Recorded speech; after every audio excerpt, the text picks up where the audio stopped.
Hello, everyone, and welcome to The Great Couch, where we will discuss all things ABA, entrepreneurship, and lifestyle.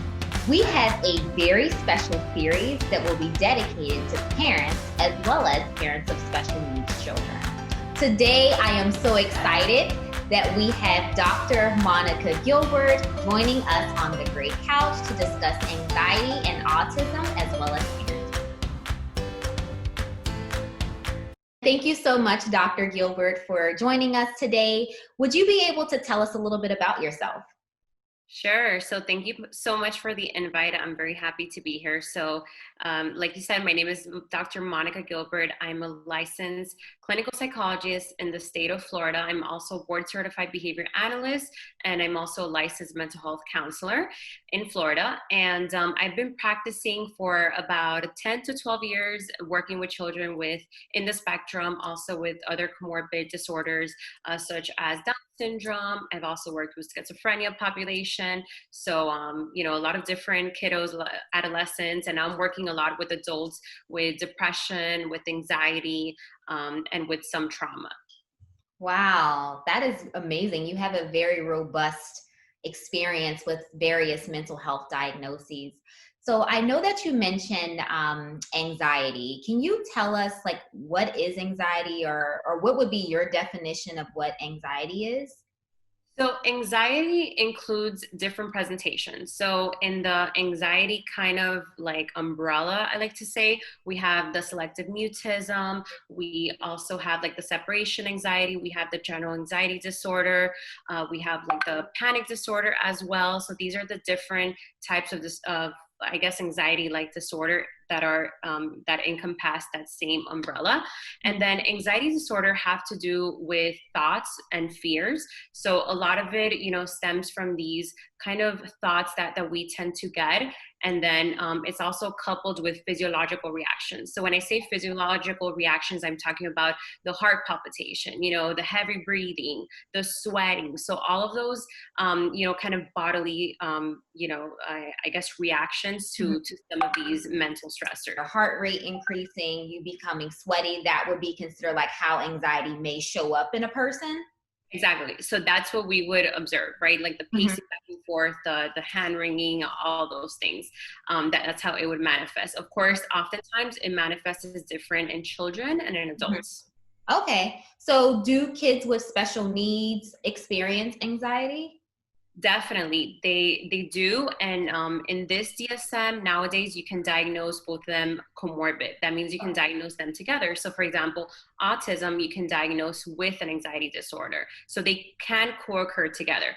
However, what I have seen a lot in the field is that oftentimes it gets mislabeled. So, some of the children that perhaps have some stereotypic behaviors, they tend to think that this is due to anxiety and not autism. So, they may diagnose these kids as having an anxiety disorder when it's really autism. How would a parent or a family know really if it is anxiety that the child is experiencing, or if it is some of the stereotypy or the repetitive behavior or restricted behavior that a child with autism may exhibit?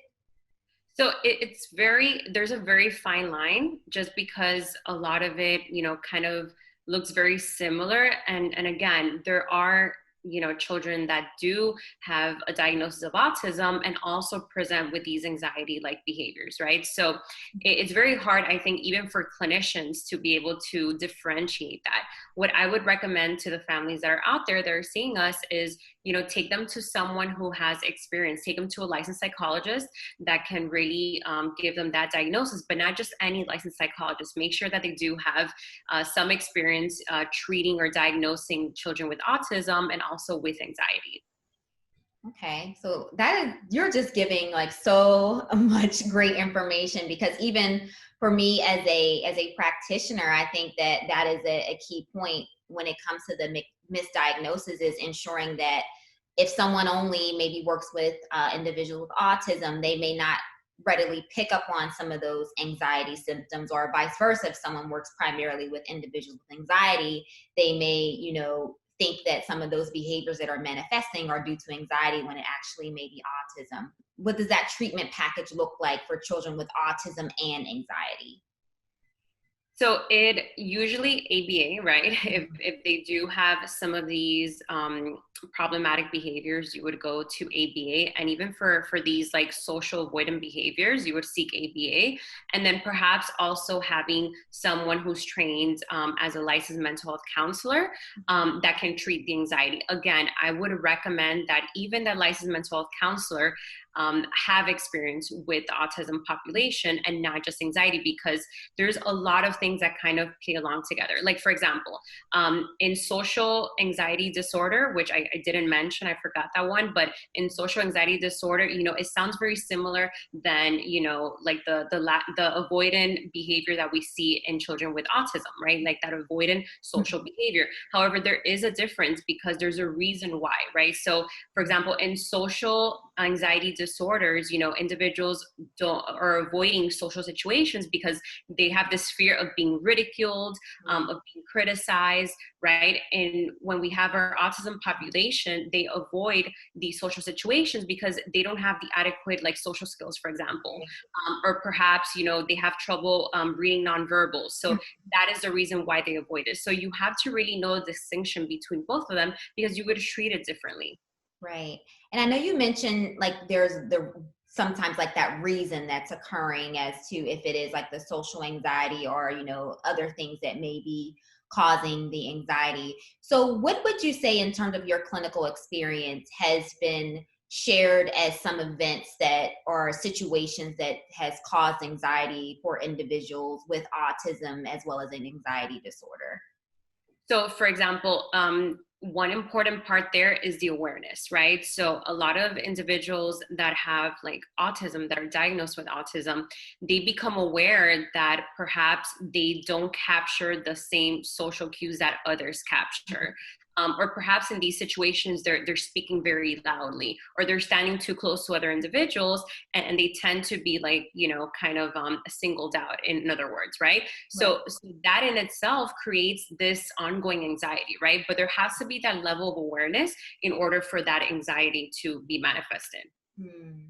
And in terms of the level of awareness that you're mentioning, when thinking of like parents, is can a child gain anxiety, or if a parent has anxiety, does that mean that their child will also have anxiety, or can they pick up on it?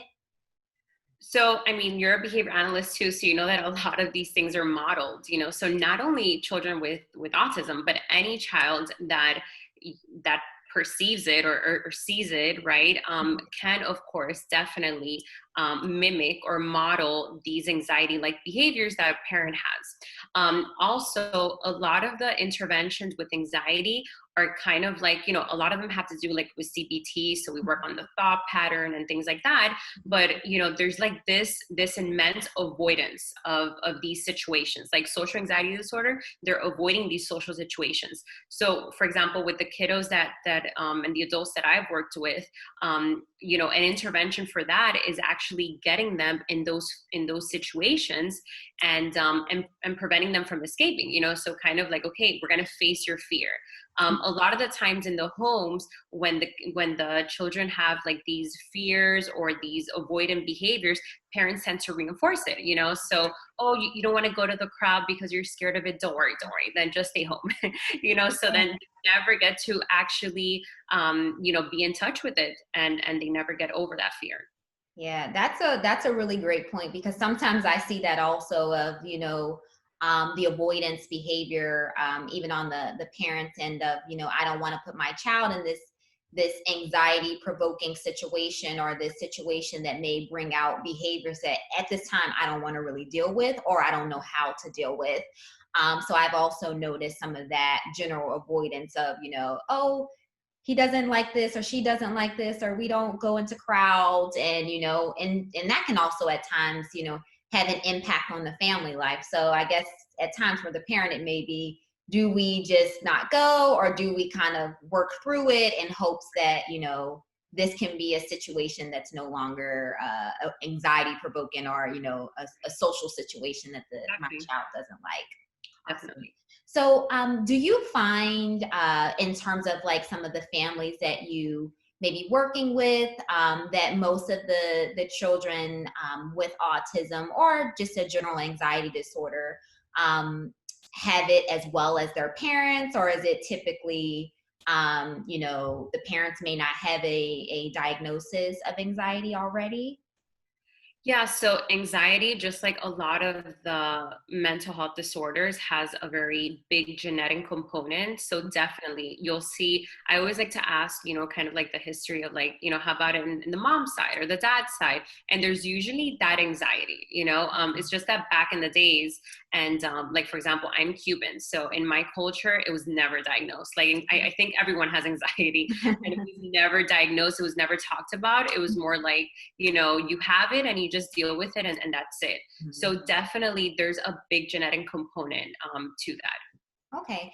And is there anything such as like a healthy portion of anxiety versus, all right, maybe we need to get a formal diagnosis? So, even in the DSM, a disorder is not a disorder unless it causes some type of like impairment in your daily living skills. So if you have anxiety, like I think we all have like some sort of anxiety, right? If not, we would just be like catatonic. But if you have some sort of anxiety and it's not really getting in the way of your life, it's not really causing like sleep problems or like eating, eating problems or anything like that, or getting in the way of your relationships with others, then it really is not a disorder to worry about. A lot of people like to talk, kind of like bad about anxiety, but it's really the relationship that you have with it. And I really think that, all these disorders that are present, it's all about just channeling them. Right. So instead of, and anxiety, it is healthy, it's just that we make it unhealthy in certain ways. Because I've said this like in my Instagram videos that I posted on anxiety. If you're like walking in the woods and all of a sudden you see like a huge bear, you want to make sure you have anxiety, because that's what's going to help your body like shut down and run, right? So that's kind of like the healthy anxiety, and it's just the relationship that we have with it. So we want the anxiety to work for us and not to work against us. Right. Well, thank you so much, just for the amazing information that you gave today. I even feel enlightened as it relates to just that, like that fine line between anxiety and autism, because as you mentioned, the presentation can look very, very similar across diagnoses. So I do want to thank you so much for sharing all of your wisdom and your clinical expertise with us today. Can you also share with us where people can reach out to you if they would like to further connect? Sure. So I have a private practice where I do ABA therapy and also individual therapy. It's called Crystal Minds New Beginning. So you can Google that and look me up there. I think that's the easiest way. Also in social media, my Instagram, I'm very active and I do a bunch of videos there. And it's Dr. So Dr.M and then Gilbert. So that's the way you can find me in social media. Awesome. Well, thank you again so much, Dr. Gilbert, for your time today. And I am certain that the information that you shared will be impactful for the families. Thank you so much for the invite, and we'll keep in touch. Absolutely. Thank you.